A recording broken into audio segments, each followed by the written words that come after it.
आशीष और मैं आपका वेलकम करता हूं कनेक्टिंग डॉट्स पे। नाउ भारत को इस पॉइंट ऑफ टाइम में बहुत केयरफुल रहना पड़ेगा। भारत के ऊपर बड़े सारे एक तरीके से काले बादल मंडरा रहे हैं और मैं पर्टिकुलरली कहना चाहता हूं कि भारत सरकार के ऊपर एक मैसिव मैसिव चारों तरफ से और ये कोऑर्डिनेटेड सिंक्रोनाइज्ड हिट आएगा और सरकार को और चारों तरफ लोगों को एटलीस्ट अवेयरनेस होनी चाहिए ना। एसेंशियली यहाँ पे भारत में भी कुछ मोहम्मद यूनुस टाइप का मॉडल अप्लाई करने की कोशिश की जाएगी और इसके बारे में आपको सबको पता होना चाहिए। वीडियो को इसी पॉइंट ऑफ टाइम में लाइक कर दीजिए और शेयर कर दीजिए पूरी फैमिली से। हम बहुत लाइटली लेते हैं, मतलब जोक कर लेते हैं। हाँ, ट्रूडो के ऊपर बहुत जोक हो जाते हैं, ट्रूडो ने ये कहा, ट्रूडो ने वो कहा। जब पूरा गेम सुनेंगे आप तो आप बोलेंगे कि हाँ ठीक है, यहाँ पे कुछ ऐसी चीज़ें हो सकती हैं और ऐसी चीज़ें हुई हैं हमारे पड़ोस में, so we should be careful. तो क्लिंटन ग्लोबल इनिशिएटिव, भाई मोहम्मद यूनुस ऊपर से टॉप डाउन अप्रोच में ऊपर से डाला गया कि भाई देखो तुम बांग्लादेशी, तुम लोगों को क्या अकल है, एक पढ़ा लिखा जो सर्टिफाई हमने कर रखा है उसको हम भेजेंगे। तो इसे बोलते हैं न्यू टाइप ऑफ डेमोक्रेसी, इसे बोलते हैं वॉशिंगटन डेमोक्रेसी। एक डेमोक्रेसी वो होती है जिसमें लोग प्रोटेस्ट करते हैं और वो एक तरीके से रिबेल करते हैं, सब कुछ करते हैं, ठीक है ना, इट इज़ केओटिक। और एक दूसरी टाइप की डेमोक्रेसी है जिसमें एक एसेंशियली गोरा वो आपको प्लेस करता है और वो आपको अपनी पार्टी से मिलवाता है और उसके बाद आप एम्ब्रेस में चले जाते हो और आप बन जाते हो एक पपेट अपनी कंट्री को। अब पहले ऐसा नहीं था कि ये कंट्री किसी से बिक नहीं रही थी, ऐसा नहीं था कि ये इंडिपेंडेंट थी। एक हाइब्रिड वर्ल्ड में हम रहते हैं, ग्लोबलाइज्ड वर्ल्ड में, जहां पे आधी कंट्री बिकी रहती है, सारी छोटी कंट्री आधी आधी बिकी हुई है। और उसी पॉइंट ऑफ टाइम में अब क्या हो गया है कि बस एक ही बायर है, आप समझ गए। तो एक मोनोपोलिस्टिक डिजाइन बन गया। और उसके बाद देखिए आप एक डिप्लोमेट की कितनी हैसियत बढ़ जाती है जब आप किसी एम्ब्रेस में आ जाते हैं, ऐसे गले मिल लेते हैं, ठीक है ना। तो बोलते हैं बहुत अच्छी दोस्ती, पुलिस वालों के बारे में बोला जाता है ना, बहुत अच्छी दुश्मनी और बहुत अच्छी दोस्ती दोनों बेकार है, ठीक है ना। तो यहाँ देखिए डिप्लोमेट, ये शायद शक्ल पहचानते होंगे, Donald Lu, US committed to work with Bangladesh on corruption. अब भाई देखिए ये बताएंगे, अब डिप्लोमेट्स बांग्लादेश को ये बताएंगे, और अपने डिप्लोमेट नहीं, बाहर के स्टेट डिपार्टमेंट के डिप्लोमेट ये बताने लगे कि कैसे करप्शन ठीक होगा बांग्लादेश में। Very good, very good. अब एक एक डॉट को कनेक्ट करिएगा तो आपको कहानी समझ आएगी। देखिए मोहम्मद यूनुस वो जैसे ही इंस्टॉल होता है, इंस्टॉल होने के बाद वो ऐसे लोगों को, जशीमुद्दीन रहमानी को बाहर निकालता है। इसके ऊपर शॉर्ट मैंने बनाए, लोगों ने देखा और आप लोगों ने इस चीज़ को अप्रिशिएट किया कि ये प्रो अलकायदा आदमी है, ठीक है ना। और ये सीधा सीधा दो बातें कहता है कि भाई मैं बंगाल को काट दूंगा, ये नॉर्थ ईस्ट। इसकी वीडियो देखिए मैंने, ठीक है। तो इसको प्लीज़ इसको कॉन्ट्राडिक्ट मत करा कीजिए, ठीक है। Just search Jasimuddin Rahmani, video दिख जाएगी आपको, ठीक है, जस्ट गूगल इट। तो ये बंदा कहता है कि हम खालिस्तान आज़ाद कराएंगे, कश्मीर आज़ाद। आई डोंट नो ये कनाडा के खालिस्तान की बात कर रहा है, कहाँ की बात कर रहा है, बट कश्मीर खालिस्तान ये दोनों की बात करता है। और यहाँ पे मेरा पॉइंट ये है कि हाँ आज़ाद होना चाहिए बिल्कुल। जो गुलाम कश्मीर है पाकिस्तान के पास, उसके आज़ादी मिलनी चाहिए और भारत को वापस मिलना चाहिए जो हमारी कैप्चर्ड लैंड है। बट ये जो रेजिम चेंजर है, जिसकी बड़े अच्छे रिलेशन अभी करंट रेजिम से है, वो रेजिम चेंजर हमारे लीडर ऑफ ऑपोजिशन से मिलता है। यहाँ पे आपको एक चीज़ समझ आनी चाहिए कि इसका मतलब जो सरकार है, जो अभी डेमोक्रेटिक पार्टी की सरकार है, उसकी रिलेशन अच्छे नहीं है। अब आपको ये भी बताना चाहिए कि डेमोक्रेटिक पार्टी वो लेफ्ट साइड लीन करती है और हमारे कंट्री में कांग्रेस वो लेफ्ट साइड लीन करती है। तो इनकी नेचुरली अलाइनमेंट है। उसी तरीके से अगर हम देखें तो यूएस की जो रिपब्लिकन पार्टी है, जिसके अभी लीडर करेंटली आप डोनाल्ड ट्रंप को देखेंगे, तो उनकी अलाइनमेंट ज़्यादा रहेगी भारत की प्रेजेंट सरकार के साथ, क्योंकि दोनों सरकारें कंजर्वेटिव हैं। और उसी तरीके से देखिए आप ये लिबरल लेके आए हैं ना, तो इनको लिबरल बहुत पसंद है, ओलाफ शोल्स, जस्टिन ट्रूडो, ये सब पसंद है, हर जगह इंस्टॉल्ड है। अच्छा, भारत में डोमेस्टिक पॉलिटिक्स में भी ऐसे आजकल इतना इन्वॉल्व हैं, इतने खुश हैं कि आप देखेंगे कभी कभी तो मुझे ये लगता है कि भाई ये डिप्लोमेट खुद इलेक्शन तो नहीं लड़ रहे, मतलब इतनी अच्छी इन्वॉल्वमेंट मैंने कभी नहीं देखी। ऐसा लग रहा है कि भाई हम एक सिविल वॉर की क्राइसिस से एक नेशनल गवर्नमेंट बनाने की कोशिश कर रहे हैं, कि भाई इतना डिप्लोमेटिक इंटरफेरेंस मैंने कभी देखा नहीं। और भारत सरकार कहीं ना कहीं यहाँ पे काफ़ी मूर्खता दिखाते हुए कि आराम से यहाँ मीटिंग कर लो, कुछ नहीं होता। अभी आपको भी सीधा सीधा स्टेटमेंट देनी चाहिए, इशू करना चाहिए कि what you want to do with our Indian politician. चलिए ठीक है, अब ये बोल रहे थे कि भाई हम कश्मीर का, उमर अब्दुल्ला साहब का स्टेटमेंट आया कि हम बोल रहे थे कि कश्मीर की तरफ ट्रैवल ज़्यादा होना चाहिए, टूरिज्म जाना होना चाहिए। चलिए ये भी बात मान लेते हैं, इलेक्शन से पहले ऐसी ही बातचीत होती है, ठीक है। उसके बाद देखिए ये गार्जियन का रिपोर्ट है, और गार्जियन देखिए कितनी रीडिंग करता है या फिर कॉन्कॉक्टेड रियलिटी में दुनिया को रखता है। वो देखिए, opposition Congress party wins power in Indian administered Kashmir. भाई देखिए, पहले तो आप इंडियन एडमिनिस्ट्रेटेड कश्मीर आप लिख रहे हैं, तो इसका मतलब आप भारत के तो हितैषी नहीं है, ठीक है। तो गार्जियन को तो मैं यहीं पे कैंसिल कर देना चाहिए। दूसरी बात ये क्या लिख रहे हैं, ऑपोजिशन कांग्रेस, जबकि ऑपोजिशन बिल्कुल बुरी तरीके से हारी है। ऑपोजिशन कांग्रेस बहुत बुरी तरीके से हारी है। इनफैक्ट उमर अब्दुल्ला, फारूक अब्दुल्ला ये जीते हैं, ठीक है, एनसी जीती है और एक वैली में जीती है, मतलब कश्मीर वैली में जो कि एक मुस्लिम बहुल इलाका है, वहां पे एनसी ने स्वीप किया है, पीडीपी को हराया है।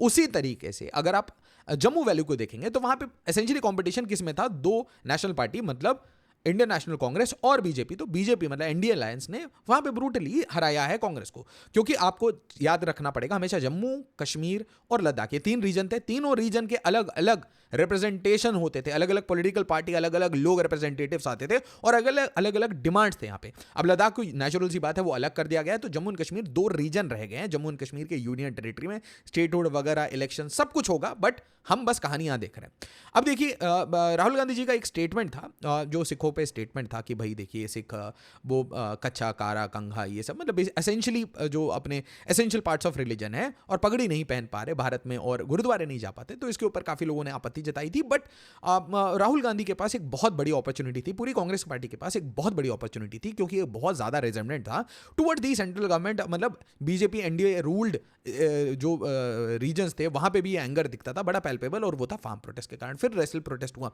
और ये देखा कि एक जैसे जाट कम्युनिटी वो भी काफी गुस्सा था, क्योंकि उनको एक जाट सीएम नहीं मिला था। तो वो सब मिलके एक साथ कांग्रेस के पीछे अलाइन होते हैं और कांग्रेस ऑलरेडी अपनी मीटिंग कर चुकी थी डोनाल्ड लू से, ठीक है। उसके बाद क्या होता है, एक शॉकर आता है, और ये शॉकर देखिए ठीक है, कांग्रेस हमारी भारत की पार्टी है, बीजेपी हमारी भारत की पार्टी है, ये आईएनएलडी और जितनी पार्टी है भारत की पार्टी है, भारत की पार्टियां आपस में लड़ लेंगी। बट उसके बीच में देखिए जब बाहर के गोरे आके खेलते हैं तो वो हमें पहचानना होता है। गोरा खेल रहा है यहाँ पे, ठीक है, गोरा यहाँ खेल रहा है, ठीक है, गोरे खेलेंगे तो आपको पता होना चाहिए गोरा यहाँ पे खिलवाया इसको, ठीक है, यहाँ पे इसको डिप्लॉय किया गया। तो हमें ये पैटर्न समझ आने की, और ऐसे पैटर्न चल रहे हैं क्या।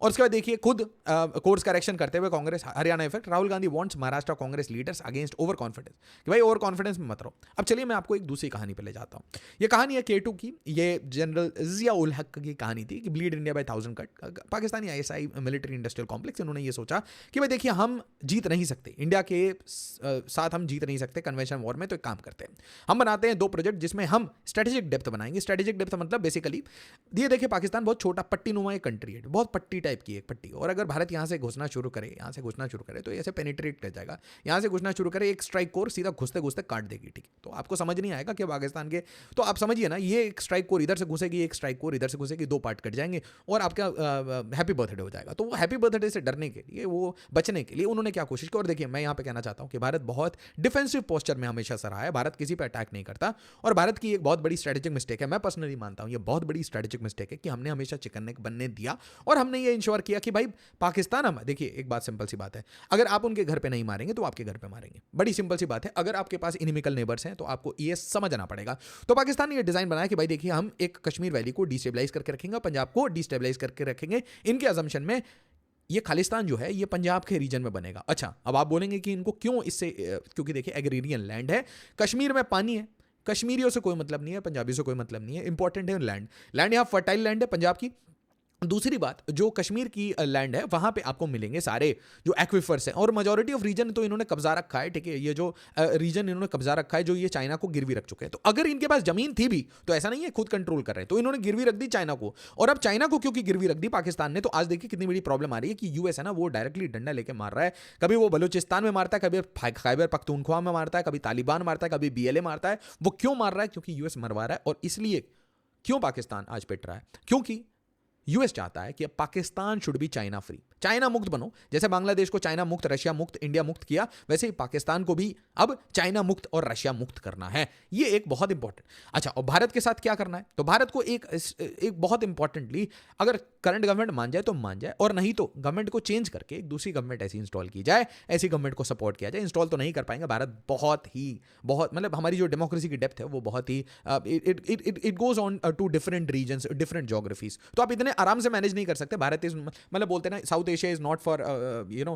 इट्स नॉट फॉर द गोरा to understand, it will take a lot of time. तो भारत में ये एसेंशियली कोशिश ही करेंगे कि जो भी गवर्नमेंट बने उनके साथ एक प्रीएम्प्टिव उनकी अग्रीमेंट हो जाए कि भाई you should cut ties from Vladimir Putin, क्योंकि मैंने आपको बताया 2.5 घंटे की डॉक्यूमेंट्री सिर्फ व्लादिमीर पुतिन में बनाते हैं, ठीक है। और हमारे जो रिश्ते हैं व्लादिमीर पुतिन से, वही सबसे बड़ा प्रॉब्लम है आज के डेट में भारत में। सेकंड बहुत इंपॉर्टेंट इशू आप समझिएगा, भारत सरकार, आप सोच रहे होंगे कि ये भारत सरकार प्राइम मिनिस्टर मोदी के अंडर आत्मनिर्भर कहती है। ये जो आत्मनिर्भर बोलने से जो सबसे ज़्यादा जो मिर्ची लगती है वो कंपनीज को लगती है, वो ग्लोबल कंपनीज आपको पता है कहाँ से आती हैं, ठीक है। अगर आप बोलते हैं डेटा लोकलाइजेशन करो, यहाँ पे क्रेडिट कार्ड का डेटा यहाँ रखो, ठीक है, बैंक का डेटा यहाँ रखो, तो बहुत परेशानी होती है। ये कंपनी में आप ये नहीं कर सकते, रिटेल में नहीं एंटर कर सकते, होलसेल में एंटर नहीं कर सकते, इंडिया का ई कॉमर्स को आप सडनली कैप्चर नहीं कर सकते। तो वो बड़ी जो कंट्रीज हैं उनको प्रॉब्लम होती है ना। एक इंपॉर्टेंट इन्फॉर्मेशन, उसके बाद हम इसको डिटेल में रिज्यूम करेंगे। आप दीजिए एक ऑफलाइन स्कॉलरशिप टेस्ट, और इसलिए मैं कहता हूं देश की सेवा करने के लिए सिविल सर्विसेज की प्रिपरेशन करिए। देखिए सिविल सर्विसेज अगर निकाल लेते हैं तो आप क्या पता अजीत डोभाल साहब बन जाए, अगले नेक्स्ट अजीत डोभाल बने, और वो नहीं निकालते तो भी आप देश के लिए हमेशा नेशनल इंटरेस्ट में काम करेंगे। देखिए आप कभी भी एज अ टीचर मैं आपको बताता हूं, मैं कभी नेशनल इंटरेस्ट के अगेंस्ट नहीं जा सकता, मैं भारत के इंटरेस्ट के अगेंस्ट नहीं जा सकता, क्योंकि इनहेरेंट ये एथिकल अंडरस्टैंडिंग हमें यूपीएससी की प्रिपरेशन ने दे दी। नाउ आप उत्तर प्रदेश में प्रयागराज की में प्रिपरेशन कर सकते हैं, उसी तरीके से बिहार में पटना में प्रिपरेशन कर सकते हैं। अगर आप दिल्ली में हैं तो आप आइए करोल बाग में आप इंग्लिश बैच ज्वाइन करिए, उसी तरीके से मुखर्जी नगर में हिंदी माध्यम के बैचेस ज्वाइन करिए। अब ये देखिए मैंने आपको बताया कि वॉशिंगटन पोस्ट, हफिंगटन पोस्ट, अब जितने ये नाम ले लीजिए, वॉल स्ट्रीट जर्नल, अल जजीरा, ये सब भारत के ऊपर पॉट शॉट लेने के लिए बनाए गए हैं। क्योंकि आप बोलेंगे ऐसा क्यों होता है, क्योंकि देखिए यहाँ पे ना एक बड़ी ही इंपॉर्टेंट आपको हिस्ट्री का एक लेसन है, व्हाइट मैन्स बर्डन, ठीक है। तो गुरु को पता नहीं, ऐसा लगता है कि they have an obligation to control the entire world, हम पूरी दुनिया को कंट्रोल करते हैं, और हमारे अंदर कुछ ना कुछ इंफीरियरिटी कॉम्प्लेक्स है, मानिए या ना मानिए, क्योंकि हम कॉलोनियल रूल में रहे हैं तो हमारे में एक इंफीरियरिटी कॉम्प्लेक्स है कि हमें गोरों का ही हक चाहिए, हम खुद से कुछ नहीं कर पाते, हमें खुद से कुछ क्रिएट भी नहीं करना, गोरों से ही वेपन्स चाहिए, ठीक है। तो आत्मनिर्भर बोलोगे तो गोरों को प्रॉब्लम होगी ना। तो an assassination plot on American soil reveals a dark side of Modi's India. Now prime minister Modi के ऊपर जो आर्टिकल्स लिखे गए हैं, अगर आप सिर्फ सर्च करिए मोदी असैसिनेशन या मोदी असैसिनेशन प्लॉट, आप ये सब देखिएगा ना, इतने गंदे गंदे आर्टिकल्स हैं, मैं तो मतलब टाइटल भी नहीं दिखा रहा अभी, आप बस देखिए। तो कुल मिला के जो यूएस गवर्नमेंट को प्रॉब्लम है वो ये है कि मोदी को वो एक right wing ultra nationalistic party मानते हैं, और इनको अलग अलग टर्म से रेफर करते हैं। कैसे? Hindu nationalist party, Hindu right wing party, ultra right, कुछ भी बोल सकते हैं, ठीक है ना, क्योंकि उनको भारत की समझ नहीं है। एज आई सेड, भारत बहुत कॉम्प्लेक्स है, राइट।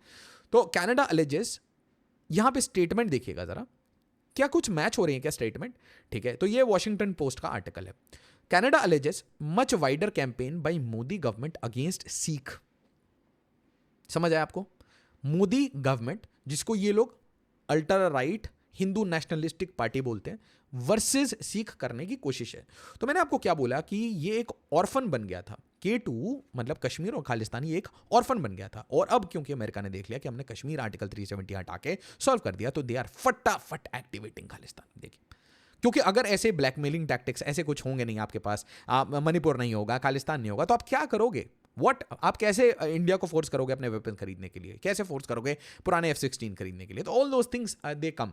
तो यहाँ पे इनके आर्टिकल्स आएंगे। तो एसेंशियली कोशिश ये है कि भारत की कम्युनिटी के अंदर में एक लड़ाई लगे, और वो लड़ाई लगे हिंदू कम्युनिटी में और हमारे प्राउड सिख भाइयों में, ठीक है। ये कोशिश की जाएगी। इसके कारण आप कभी रिलीजियस फ्रीडम रिपोर्ट आएगा, कभी ये सब चलता रहेगा। तो यहाँ पे देखिए इन्होंने क्या बोला, दे आर यूएस के प्रेस ने क्या लिखा है कि गवर्नमेंट अगेंस्ट सिख्स, ये बात समझिए, ठीक है। जबकि कनाडा ने कभी भी ये स्टेटमेंट ऑफिशियली नहीं बोला, उन्होंने हमेशा बोला Khalistani elements with in Canada, या खालिस्तानी एलिमेंट्स, मतलब इंडियन गवर्नमेंट टारगेट कर रही है Khalistani elements with in Sikh community. US क्या लिख रहा है? Modi government against Sikhs. इसको बहुत ध्यान से जब आप समझिएगा, चलिए आपको ये लगेगा चलिए ये भी एक कोइंसिडेंस, नहीं, कुछ कोइंसिडेंस नहीं है। तो प्राइम मिनिस्टर मोदी जा रहे थे रिलेशनशिप ठीक करने के लिए यूएस के साथ, क्योंकि रिलेशनशिप खराब हो चुकी थी, क्योंकि यूएस ने बहुत इंटरफेयर किया था इंडिया के जो रीसेंट लोकसभा के इलेक्शंस थे उसमें। हरियाणा और जम्मू कश्मीर और हैदराबाद की मीटिंग तो छोड़िए, बट और ये हमने नहीं कहा, we are not saying, India का भी गट्स गमशन और इतनी इकोनॉमिक साइज नहीं है कि हमने ओपनली कॉल आउट कर दिया, बट हमने पुतिन के स्पोक्स पर्सन से, ठीक है, व्लादिमीर पुतिन के स्पोक्स पर्सन ने मल्टीपल टाइम्स इसके ऊपर बोला है कि इंटरफेरेंस हुआ था, और मैसिव इंटरफेरेंस हुआ था, और दुनिया को यह भी पता है कि इस गवर्नमेंट के सपोर्ट में नहीं हुआ था, इस गवर्नमेंट के अगेंस्ट हुआ था। गवर्नमेंट को वीक करना था, क्योंकि गवर्नमेंट जब स्ट्रांग थी तो कोई बात नहीं सुन रही थी यूएस की। यूएस को चाहिए कि बस बात सुनो। तो ऐसे अजीत डोभाल के ऊपर अचानक से एक समन आ जाता है, और वो समन कब आता है? जब प्राइम मिनिस्टर मोदी जा रहे थे यूएस में वो रिलेशनशिप ठीक करने के लिए, किसके साथ? जो बाइडेन के साथ। याद है आपको क्वाड मीटिंग, उससे पहले इनके ऊपर समन आ जाता है, उसके कारण NSA Ajit Doval skips PM Modi trip to America, right. और उसके बाद इन्होंने बोला समंत गोयल। अब समंत गोयल कौन थे? रॉ के चीफ, है ना, एक्स रॉ के चीफ को डायरेक्टली इंप्लीकेट कर रहा है कौन? गुरपतवंत सिंह पन्नू। तो गुरपतवंत सिंह पन्नू कौन है? वो एक यूएस का एसेट है, वो एक यूएस का एसेट है। जिस तरीके से हरदीप सिंह निज्जर के लिए जस्टिन ट्रूडो ही ऑलवेज वोट्स, वैसे ही अमेरिका हमेशा गुरपतवंत सिंह पन्नू के लिए हमेशा बात करता है। और मैं आपको बताना चाहता हूँ, प्राइम मिनिस्टर मोदी के यूएस विजिट से जस्ट पहले बहुत सारे खालिस्तानी ऐसे लीडर थे, उनके साथ मीटिंग की थी यूएस के व्हाइट हाउस में। Just think about it.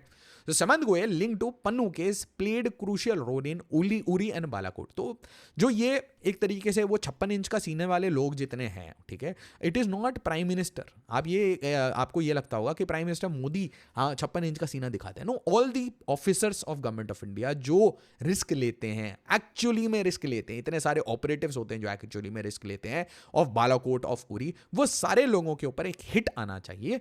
और अमेरिका चाहता है कि भाई इंडिया अपने थोड़े एक हैसियत में रहे, थोड़ा बहुत उड़ रहा है इंडिया, ठीक है। और मैं यहां कहना चाहता हूं कि हमें थोड़ा कम उड़ना चाहिए था, हमें पहले 8 ट्रिलियन पे पहुंच जाना चाहिए था, फिर उड़ लेते हम। So that would be a better strategy. वो बोलते हैं ना, बड़बोले को आप कभी भी पसंद नहीं करते। और दुनिया दो countries are waiting for a conflict, ठीक है। कितना एंजॉय करती है रोज दुनिया, इजराइल का कॉन्फ्लिक्ट बना रखा है, ब्लैक सी में कॉन्फ्लिक्ट बना रखा है, Mediterranean, red sea. So people are waiting, पूरी डिफेंस इंडस्ट्रियल कॉम्प्लेक्स ग्लोबल वो वेट करती है कि भाई एक नया वॉर शुरू हो। तो India reject summons issued by US court for NSA Ajit Doval raw ex chief in Pannu case. और मैं आपको यहां पे एक और चीज बताना चाहता हूं कि यहाँ जो बांग्लादेश है, बांग्लादेश में जो शेख हसीना थी, उन्होंने एक कहानी बताई थी कि भाई यहाँ पे ना मणिपुर में जो कॉन्फ्लिक्ट हो रहा है उससे रिलेटेड एक कॉन्फ्लिक्ट बताई थी कि यहाँ पे एक क्रिश्चियन कंट्री बनाने की कोशिश है। और मैं आपको एक और चीज़ बताना चाहता हूँ कि म्यांमार को तोड़ के एक चाइनीज़ इन्फ्लुएंस रीजन और एक यूएस इन्फ्लुएंस रीजन बनेगा। और यही जो यूएस इन्फ्लुएंस रीजन है, यहाँ पे डोमिनेट करती है क्रिश्चियन कम्युनिटी।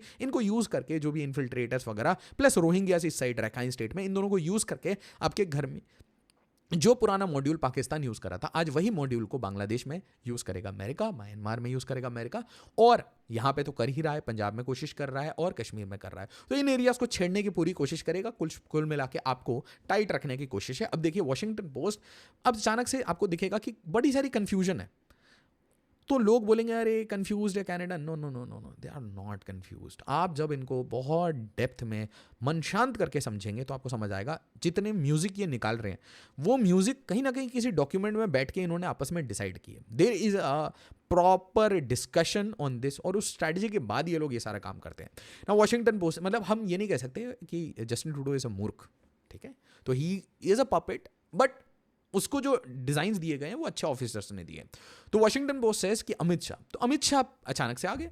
अब Amit Shah and senior raw official, तो यहां देखिए अजीत डोभाल पे टारगेट था और raw official x raw chief समंत गोयल। अब कनाडा वाया वॉशिंगटन क्या बुलवा रहा है कि अमित शाह इन्वॉल्व था, ठीक है। अमित शाह मतलब भारत के होम मिनिस्टर ना। एआई बता देता है कि भाई जो रिसर्च एंड एनालिसिस विंग है या फिर नेशनल सिक्योरिटी एडवाइजर है, they are not answerable to the home minister. Union home minister को आप आंसरेबल नहीं हो। तो अगर रॉ कुछ ऑपरेशन कर रहा है तो रॉ नहीं आपसे बात करेगा, आईबी उनसे बात करेगा, इंटेलिजेंस ब्यूरो उनसे काम करेगा, ठीक है। उसके बाद कनाडा एक और नया, जब ये ट्रेंडिंग स्टोरी चल रही थी बिश्नोई गैंग की, क्यों? क्योंकि वहां पे मुंबई में जो इंसिडेंट हुआ बाबा सिद्दीकी वाला, उसके बाद अचानक से कनाडा ये भी बोलता है बिश्नोई गैंग भी इसमें इन्वॉल्व है। उसके बाद कनाडा के जो जस्टिन ट्रूडो को सपोर्ट करने वाला सबसे बड़ा खालिस्तानी नेता है जगमीत सिंह।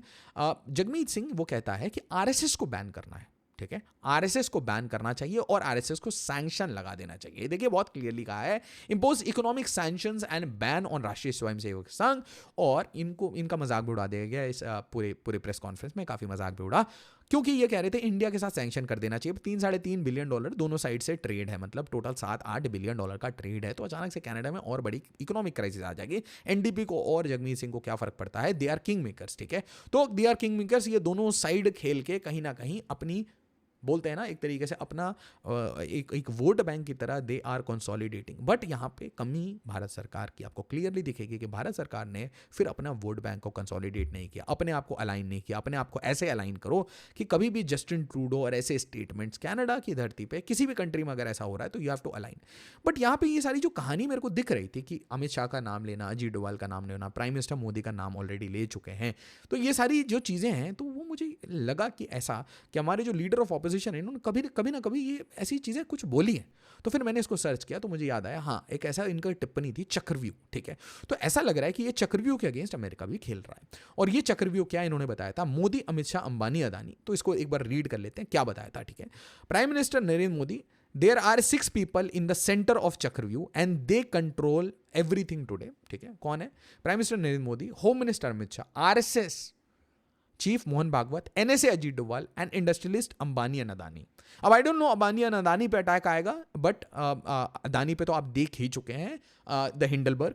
तो आप यहाँ पे अब आप देखेंगे कि prime minister Narendra Modi has been accuse, हाँ उनके ऊपर डॉक्यूमेंट्री गुजरात से लेकर उनके ऊपर मैसिव डॉक्यूमेंट्री की सीरीज सब कुछ हो चुका है, ठीक है, बीबीसी CNN सब ने खेला है।